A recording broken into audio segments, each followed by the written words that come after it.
আজ আপনাদের শোনাতে চলেছে এক আধুনিক মীরাবাইয়ের কাহিনী। জয়াপ্রদা সিনেমার রানী, হাজারো পুরুষের স্বপ্নের রানী তিনি, কিন্তু নিজের ভালোবাসার কাছে ছিলেন পরাজিত।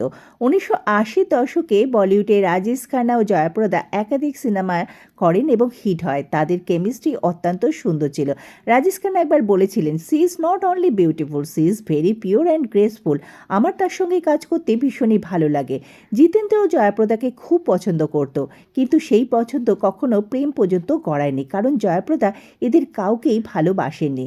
শোনা যায় জয়াপ্রদা যখন রাজনীতিতে যোগ দেন তখন উত্তরপ্রদেশের একজন উচ্চপদস্থ আইপিএস অফিসারের সাথে তার খুব ঘনিষ্ঠতা হয় এবং তিনি সেই অফিসার জয়াপ্রদার প্রেমে পড়েন একতরফাভাবে, নানাভাবে তাকে সাহায্যও করে। যদিও এই বিষয়ে কখনো প্রকাশ্যে আসেনি এবং জয়াপ্রদা এ ব্যাপারে কোনো কথাই বলেননি। জয়াপ্রদা ভালোবেসেছিলেন পরিচালক শ্রীকান্ত নাহাটাকে, কিন্তু শ্রীকান্ত নাহাটা যিনি আগে থেকেই বিবাহিত ছিলেন এবং সন্তানের পিতা ছিলেন। জয়াপ্রদা ও শ্রীকান্ত নাহাটা লিভ ইন সম্পর্কে ছিলেন বেশ কিছুদিন। তারপর 1986 সালে তারা বিয়ে করেন, কিন্তু এই বিয়ে সম্পূর্ণভাবে সামাজিক স্বীকৃতি পায়নি কোনোদিন, কারণ শ্রীকান্ত নাহাটা তার প্রথম স্ত্রীকে কখনো তালাক দেননি।